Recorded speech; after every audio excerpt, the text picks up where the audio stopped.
بسم اللہ الرحمن الرحیم۔ مومنین کرام، سب سے پہلے آپ کی چاہت، محبت اور خلوص کا بے حد شکریہ۔ ہمارے ساتھ کنیکٹ ہیں، چینل کو سبسکرائب کر رہے ہیں اور اپنی قیمتی رائے کا اظہار بھی کر رہے ہیں۔ پروردگار آپ کی دعاؤں کو قبول فرمائے، آپ کی مشکلات کو آسان فرمائے۔ اعوذ باللہ من الشیطان اللعین الرجیم، بسم اللہ الرحمن الرحیم۔ میرے واجب الاحترام مومنین و مومنات، السلام علیکم ورحمۃ اللہ وبرکاتہ۔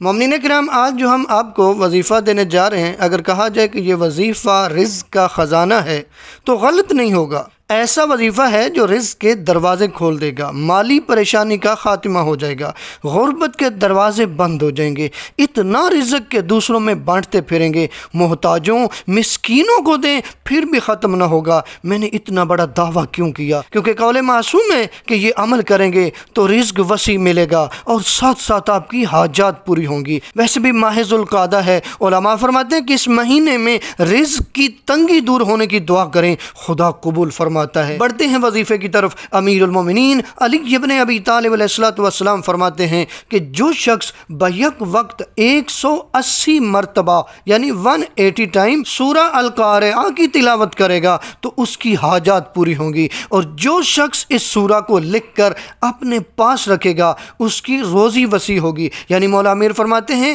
کہ ایک ہی جگہ پہ بیٹھ کے بیک وقت یعنی ایک ہی ٹائم پہ 180 مرتبہ سورہ قارعہ پڑھیں گے تو پروردگار آپ کی تمام تر جائز دعاؤں کو قبول فرمائے گا، پروردگار آپ کی تمام تر جائز حاجات کو پورا فرمائے گا۔ اگر یہی سورہ لکھ کر اپنے پاس رکھتے ہیں تو اس شخص کی روزی وسیع ہوگی، کیونکہ روایات میں ملتا ہے کہ یہ سورہ جو ہے اگر کوئی آدمی تنگ دست ہو تو اس سورہ کو لکھ کر اپنے پاس رکھے، اللہ اس پر رزق کے دروازے کھول دے گا۔ اور ایک روایت میں ملتا ہے کہ سورہ کو نماز نوافل یا فریضہ میں پڑھے تو اس پر اللہ تعالیٰ رزق کے دروازے کھول دیتے ہیں اور وہ خوشحال ہو جاتا ہے۔ امام محمد باقر علیہ السلام فرماتے ہیں جو شخص سورہ القارعہ کی تلاوت کرے گا اللہ اسے دجال کی فتنہ سے محفوظ رکھے گا اور قیامت کے دن جہنم کی گرمی سے اسے محفوظ رکھے گا۔ بڑا ہی عظیم عمل ہے، 180 مرتبہ ایک ہی جگہ پہ بیٹھ کے اس سورہ کی تلاوت کریں، پروردگار آپ کی تمام دعاؤں کو قبول فرمائے گا۔ اگر اس سورہ کو لکھ کے اپنے پاس رکھیں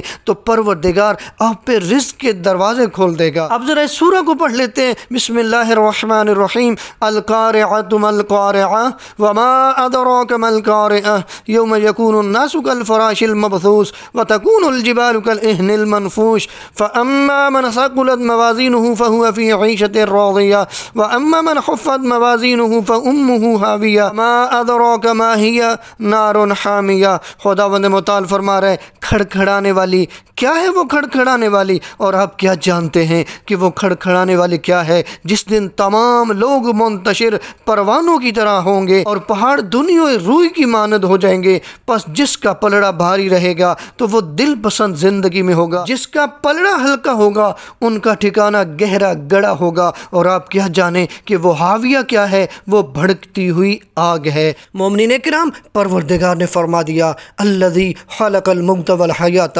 لیبلوکم ایکم احسن عملا، فرمایا کہ میں نے زندگی اور موت کو خلق اس لیے کیا کہ میں تمہیں آزمانا چاہتا ہوں کہ تم میں سے بہتر اعمال کون کرتا ہے۔ جب ہم اس سورہ کو پڑھتے ہیں، اس کے ترجمے کو پڑھتے ہیں تو ہمیں پتہ چلتا ہے کہ پروردگار ہمیں یہ بتا رہا ہے کہ دنیا کی لذات میں نہ پھنسے رہنا، اپنی آخرت کی تیاری بھی کرنا، اس دن کی تیاری کرنا جہاں یہ سارا کچھ، یہ سارا نظام لپیٹ دیا جائے گا۔ کوشش کریں کچھ اعمال ایسی انجام دیں آپ کی موت اچھی ہو جائے، آپ کی قبر اچھی ہو جائے، جب قبروں سے اٹھایا جائے محشر کی جتنی مشکلات ہیں وہ مشکلات تیری دور ہو سکیں، تم جہنم کی آگ سے بچ جاؤ اور پروردگار تمہیں جنت عطا فرمائے۔ جہاں قرآن ہمارے لیے شفا ہے، جہاں قرآن میں ہمارے دنیاوی مشکلات کا حل موجود ہے، وہاں پہ ہماری آخرت کی مشکلات کا حل بھی موجود ہے۔ اگر ہم قرآن کو پڑھیں، قرآن کی تفسیر کو پڑھیں، اس کا ترجمہ پڑھیں، پھر اس پہ عمل کریں، ہماری یہ دنیا بھی اچھی ہوگی، ہماری آخرت بھی اچھی ہوگی۔